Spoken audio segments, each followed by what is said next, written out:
خلونا نغير حبة ونتكلم في الميثولوجيا. ازيكم عاملين ايه؟ يا رب تكونوا بخير. طبعا قلنا نغير حبة ونتكلم في الميثولوجيا وتحديدا الميثولوجيا الإغريقية أو اليونانية القديمة. بس قبل كل ده حابب أقول لكم أنا آسف، مش عارف بقالي حوالي شهرين تقريبا منزلتش فيديوهات، مش هقول السبب. بصراحة هي كانت تخاذل مني، وكان الامتحانات صور أكتر تخاذل يعني، او مش الاكتر، هو كان كله تخاذل بصراحه. انا مكنتش بذاكر اصلا، فكان ممكن.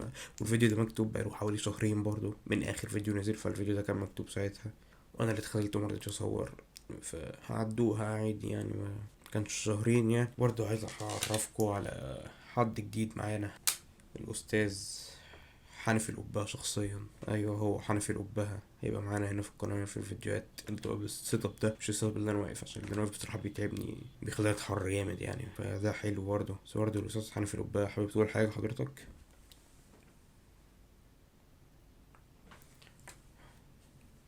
الرسالة وصلت خلاص. طبعا أظن السيت اب ده هيبقى للميثولوجيا، وفي كده حاجة جاية في السكة، يا رب ما تخذلش وأعملها برضو، عشان هي محتاجة مني أنا مجهود في إذا كان كتابة بقى ذهنيا، محتاجة وقت يعني. من الآخر هي محتاجة وقت، محتاجة شخص متفرغ. انا موريش حاجة، بس محتاجة شخص متفرغ. وانا بصراحة انا هعملها فور فان يعني، هتعرفوا الفترة الجاية كده ان شاء الله كده ان شاء الله. لو ما تخاذلتش، لو تخاذلت فاظن يعني لو نويت ان انا اتخاذل، ما اظنش انت هتشوفوا الحتة دي اصلا في المونتاج، هكون انا شلتها. زي ما قلت لكم، احنا النهارده هنتكلم عن الميثولوجيا الاغريقية او الجريك ميثولوجي او الميثولوجيا اليونانية القديمة. تيجي انت طبعا انت اول مرة تسمع يعني كلمة ميثولوجيا دي اصلا، تقول لي طب يعني ايه ميثولوجيا؟ هقول لك ميثولوجيا دي اصلا لفظ يوناني، هيظهر لك طريقة كتابته باليوناني بقى هنا على وشي، ايا يكن على وش حنفي هنا، الله اعلم بقى انا ودماغي حطها فين. ومعناه كلام خرافات، اساطير يعني من الاخر.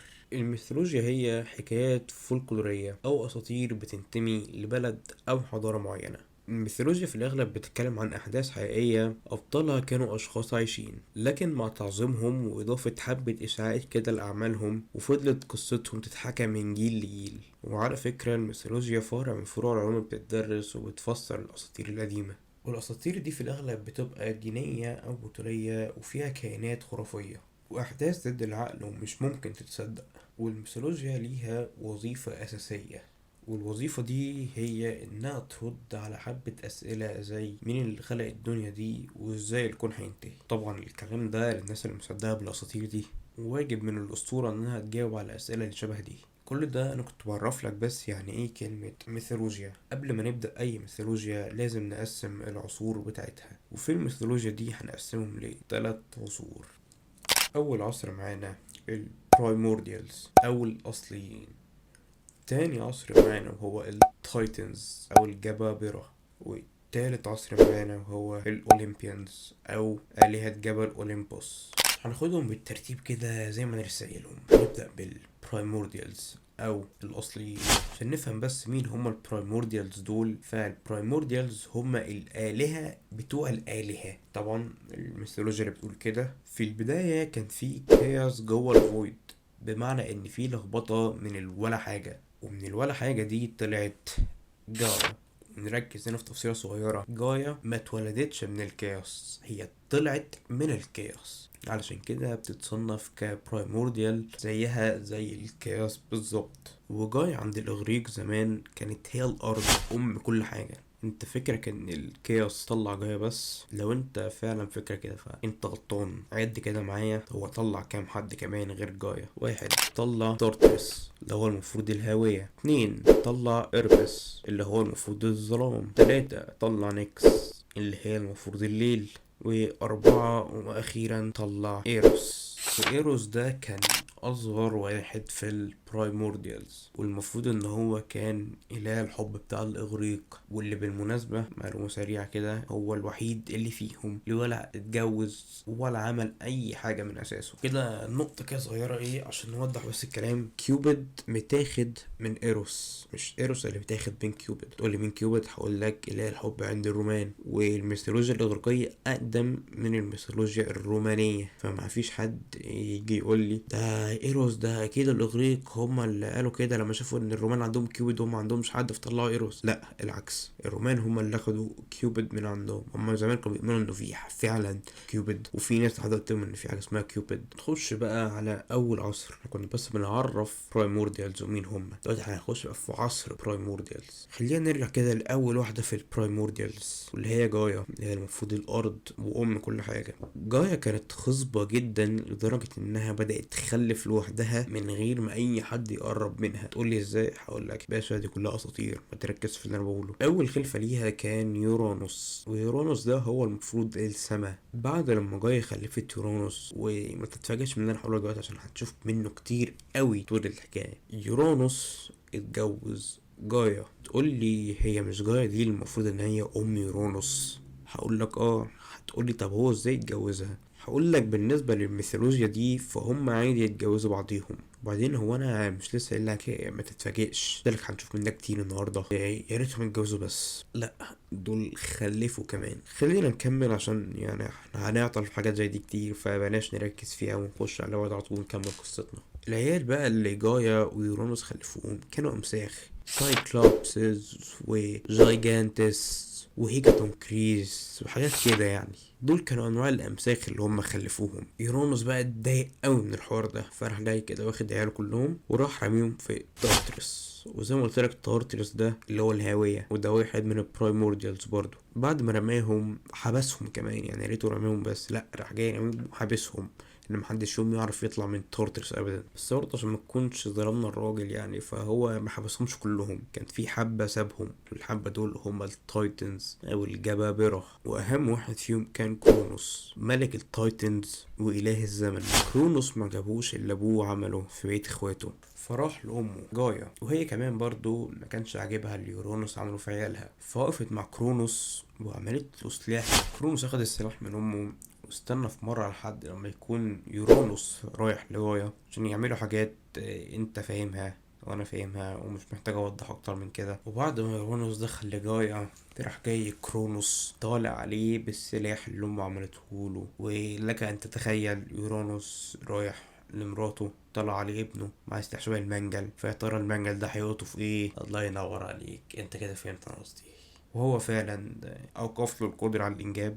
بعد ما كرونوس عمل كده راح تارترس حرر اخواته، وبكده يبقى انهى عصر البرايمورديالز وبدأ عصر التايتنز. طبعا كان اعلى واحد في عصر التايتنز هو كرونوس عشان هو الوحيد اللي قدر يتصدى لافعال ابوه، وهو اللي حرر اخواته الامساخ من تارترس برضو. بس زي المثل الانجليزي كده اللي بيقول لك like father like son، كرونوس برضو بيروح جاي واخد اخواته ويرجعهم تارترس. طبعا مش كل اخواته الامساخ بس، هيخلي معاه هو التايتنز. ومش برضه مش بيخلي التايتنز بس، بيخلي التايتنز وواحدة كمان معاه اسمها مالية تقريبا، ده كده نوت اسمها عشان أنا بصراحة دورت وكل شخص بينطق اسمها بنوت، فانا مش عارف ايه النوت، فانا حطاه مالية وخلاص. وزي ما تقول كده مالية دي كانت هي الشجرة اللي جم منها البشر. تقول لي ايه ده، هو البشر كانوا عايشين مع الآلهة في الفترة دي؟ اقول لك اه عادي جدا ومتكيفين مع بعض وبعد كده كرونوس حب يستقر ويكون عيلة، فراح اتجوز واحدة اسمها رايا. وما تتفاجئش من اللي انا هقوله بس، رايا دي تكون اخت كرونوس الكبيرة. لو اتفاجئت فدي غلطتك، انا قايل لك من بدري ان هنشوف من الحاجات دي كتير قوي في القصة دي، فانت المفروض تتعود بقى، يعني دي تاني مرة اتعود. المهم بقى كرونوس مع رايا الاتنين تايتنز هيخلفوا ايه؟ 6 عيال. مين بقى هما ال6 عيال دول؟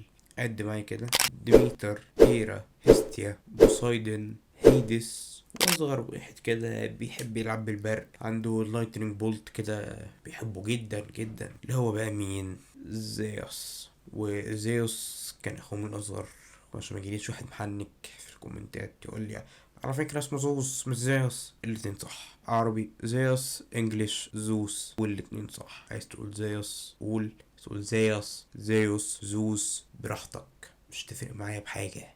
واظن ان مفيش حد ما سمعش عن زيوس قبل كده. كرونوس بقى كان مرعوب ان يحصل فيه زي اللي حصل مع ابوه، فما جاش في دماغه غير حل واحد عشان ما يحصلوش زي اللي حصل مع ابوه. الحل ده كان انه ياكل عياله. طبعا رايا ما كانش عاجبها الكلام ده خالص، الست عمالة تتعب وتخلف، يجي الراجل المفجوع اللي اسمه كرونوس ياكل في عيالها، فطبعا ما يعجبهاش الكلام ده، حقها.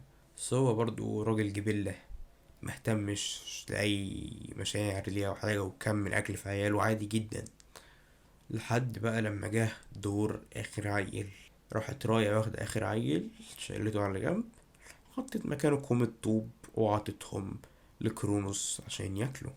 طبعا كرونوس مفكرش، وراح جاي واخد منها اخر لفة من غير ما يبص عليها، وراح جاي ايه ظلتها شبه المفاجيع كده. بعد كده رايا اخدت اخر عيل ومشت بيه، راحت كهف كده وخلت العيل ده هناك لحد لما كبر. والعيل ده لو انت ما كنتش توقعت فهو كان زيوس، عشان قلت لك زيوس اصغر واحد فيهم وهي قالت اخر عيل، فانت بدماغك اخر عيل ده يبقى مين؟ يا ترى يا ترى يا ترى؟ اكيد زيوس. بعد كده زيوس اتعرف على واحدة من آلهات التايتنز، ودي كانت أذكى آلهة ما بين كل الآلهات في عصر التايتنز. كانت هي بتاعت الحكمة والذكاء، وكان اسمها ميتيس. وقالت لزيوس على إكسير، الإكسير ده لو كرونوس شربه هيرجع اخواته عادي جدا، ولا كأنهم كانوا مبلوعين أو حاجة أصلا، يعني هينزلوا كبار حتى، مش هينزلوا عيال صغيرة. وحصل فعلا، زيوس اخد الاكسير ده وشربه لابوه، وابوه رجع اخواته بحجمهم الطبيعي. ما تسألنيش ازاي عشان انا معرفش، انا فعلا معرفش، دي مجرد اساطير. وبعد لما كرونوس رجع عياله، زيوس ما استناش، عرف ان دي افضل فرصة ممكن يهزم بيها ابوه. وفعلا زيوس ما استناش، راح على تارترس طلع الامساخ اللي كرونوس حبسهم، اللي هم اخواته اصلا. طبعا برضو كرونوس ما سكتش، يعني بعد الانقلاب الغريب اللي حصل عليه ده، راح جمع كل التايتنز وبدأوا يعملوا خطة يستعدوا بيها للهجوم اللي جاي عليهم. ومن الناحية التانية، بعد ما زيوس حرر الأمساخ، هو كمان بدأ يفكر في خطة الهجوم بتاعتهم. بس في حاجة كده لازم نفتكرها، إن الأمساخ اللي كانوا محبوسين في تارترس دول من البرايمورديالز، وكمان دول أول جيل يتولد في البرايمورديالز. فالأمساخ دول حبوا يشكروا بقى ايه زيوس ان هو طلعهم من تارترس، فعملوا له هدية هو واتنين اخواته تانيين، بوسايدن وهيديس. عملوا لبوسايدن الترايدنت بتاعته اللي بتبقى عاملة شبه الشوكة، ودي عملوها له علشان هو بيحب البحر. وراحوا بقى لهيديز، هو كان راجل اسود في اسود، فعملوا له خوذة. الخوذة دي غرضها ان هي بتخليه يختفي. راحوا بقى لزيوس الكبير بتاعهم، اللي هم من غيره ولا حاجة اصلا، عملوا له البرق بتاعه البولت ده، اللي الامساخ اللي طلعوا من تارترس عملوه له كهدية ان هو طلعهم. والبولت ده هو اللي خلى زيوس اقوى واحد فيهم. خلي بالكم ان كل التخطيطات دي حصلت عند جبل اولمبيا، وتبدأ الحرب ما بين التايتنز اللي هم كرونوس واخواته التانيين، والعصر الجديد بقى الشباب الجديد الاولمبيانز، اللي هو زيوس وبوسايدن وهيديز والآلهة الجدد كلهم.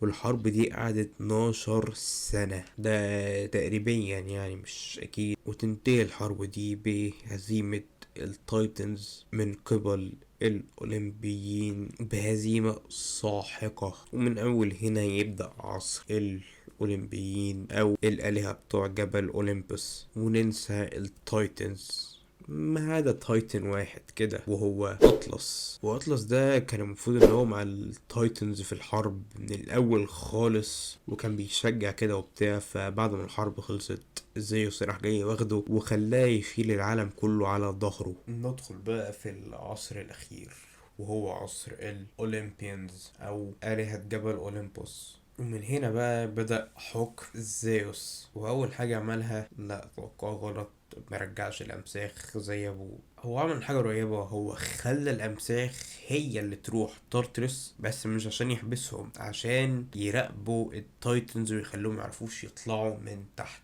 بعد كده زيوس بدأ يوزع الآلهة، كل واحد بقى على مكانه بقى، وهكذا يعني. طبعا الكلام ده كله حصل فوق جبل أولمبيا. هيديس راح يحكم تارترس عشان هو راجل اسود ومظلم، فافضل مكان يروحوا ايه؟ اكيد تارترس يعني. وبوسايدن بتاع المية والحاجات دي يعني. فزيوس قال له خد كل المحيطات بتاعتك، خلاص انت اله البحار والمحيطات. وزيوس فضل فوق جبل اولمبوس، منها انه يشوف كل حاجة بتحصل تحت، وان هو بيحب السما، فهو اله السما. ديميتر بقت هي إلهة العمار، هي اللي بتطلع الزرع وكده. وهيرا بقت إلهة الزواج. وبوسايدن إله البحار والمحيطات.